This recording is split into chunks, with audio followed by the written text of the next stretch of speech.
अब प्रश्न उठता है, इनको पाया कैसे जाए? सत्य को देखो, सत्य अनेक प्रकार का होता है।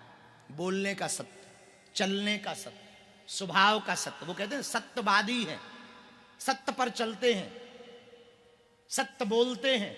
कुछ लोग बोलते भर हैं, चलते नहीं। कुछ लोग चलते भर हैं, बोलते नहीं। तो कुछ लोग अनेक प्रकार का सत्य, स्वभाव का भी एक सत्य होता है।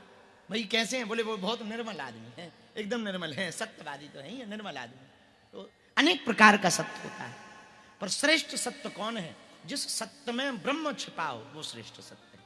सत्य में तो ब्रह्म छिपा ही है। हम कौन सा सत्य धारण करें? सुनो, सत्यम वदम, सत्य बोलो। एक उपाय, जो बोलो सत्य बोलो, पर सत्य तो बोलो। सत्यम ब्रूयात प्रियम ब्रूयात, सत्य तो बोलो पर प्रिय भी बोलो। कुछ लोग सत्य तो बोलते हैं, प्रिय नहीं बोलते। अब तुम काने को काना कह दो और फिर कहोगे ये तो सत्य है, काना है, तुम्हारी और फूट जाएगी। तो उसमें लिखा, जैसे हमें पता रहता है कि ये गड़बड़ है, पर बोलने का तरीका अलग रहता है। ये थोड़ी कह देते हैं ज्यादा पटर पटर ना कर, नंबर 1 को ऐसा है वैसा है, तो क्या होगा? दूसरे दिन ही मरवा देगा अपन को। बोले ज्यादा बाबा लंबा लंबा बनाए, फेंको इसको। हाँ, तो सत्य तो बोलो, पर कैसा बोलो? सत्यम ब्रूयात प्रियम ब्रूयात, सत्य बोलो पर प्रिय बोलो। कैसा प्रिय? बाणी ऐसी बोलिए मन का आपा खोए, और अन्न को शीतल करे, आपहु शीतल हो। ऐसी वाणी बोले, सत्य बोले पर प्रिय बोले, क्योंकि सत्य ब्रह्म है। सत्य की सन्निकटता ही ब्रह्म की सन्निकटता है। सत्य पर चलना ही ब्रह्म के पथ पर चलना है। सत्य को पकड़ लेना ही ब्रह्म को पकड़ लेना है। हम आप लोगों से प्रार्थना करना चाहें, मेरे प्रियजनों, आप लोग हमसे कई बार प्रश्न करते हो, भगवान को पकड़ें कैसे? भगवान ने छोड़ा ही कब? खोया हो तो फिर मिले। अब भाई कोई लापता हो गया हो तो पता ढूंढो। भाई कई लोग हमसे कहते महाराज भगवान का पता बता दो। अब भगवान का कोई पता थोड़ी है, वो लापता थोड़ी है जो पता है। खोया हो ये तो फिर मिले। कोई खो गया हो तो मिल जाए, पर बोले भगवान है कहाँ? बोले वो लापता भी नहीं है, उनका पता भी है, पर है कहाँ? बोले अंदर के पट खोल तो ही पिया मिले, हृदय के पट खोल तो ही पिया मिले। वो ब्रह्म तो हृदय में ही वास कर रहा, वो भगवान तो हृदय। सुनो, सबकी अपनी अपनी व्याख्या होती है। क्या होती है? अपनी अपनी व्याख्या, मतलब अपना अपना अर्थ।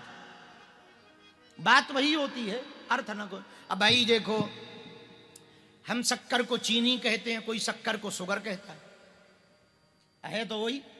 अब चाहे चीनी कह लो, चाहे शुगर कह लो, चाहे शक्कर कह लो, चाहे मिठाई कह लो, है तो एक ही।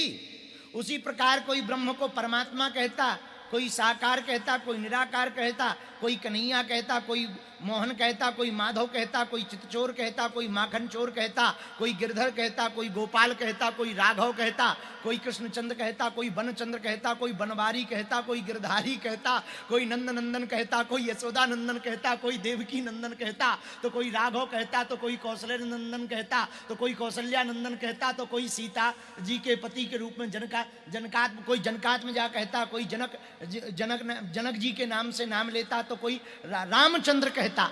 सब अलग अलग नामों से पुकारते हैं, जो जिस नाम से पुकारे। इतना बड़ा पेड़ है, चाहे जौन सी डाली पकड़ लो, चाहे यहां से टंगो, चाहे वहां से टंगो, या कोई बाहर से टंगे, आएगा पेड़ पर वही। ऐसे ही कोई किसी भी परमात्मा को पकड़ ले, आएगा ब्रह्म के ही पास। चाहे जिसको पकड़ लो, आप आओगे ब्रह्म के ही पास। तो सबके अपने अपने अर्थ की अपनी अपनी व्याख्या होती। आहा, बालाजी महाराज के कृपा पात्र बागेश्वर धाम पीठाधीश्वर परम पूज्य धीरेन्द्र कृष्ण शास्त्री जी महाराज का पावन संकल्प। मध्य प्रदेश में छतरपुर के ग्राम गढ़ा में बनेगा विश्व स्तरीय कैंसर अस्पताल एवं रिसर्च सेंटर, जिसकी आधारशिला देश के यशस्वी प्रधानमंत्री नरेंद्र मोदी जी के कर कमलों से रखी जा चुकी है।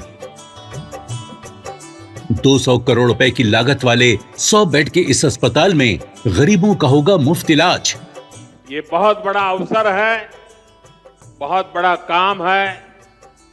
संकल्प बड़ा हो, संतों के आशीर्वाद हो, प्रभु की कृपा हो, तो समय सीमा में सब पूर्ण होता है। हमारे प्रियजनों, बागेश्वर धाम पूरे भारत के लोगों, अभी तक अस्पतालों में मंदिर थे, अब मंदिर में अस्पताल होगा। कैंसर हॉस्पिटल निर्माण हेतु सहयोग देकर पुण्य के भागी बने।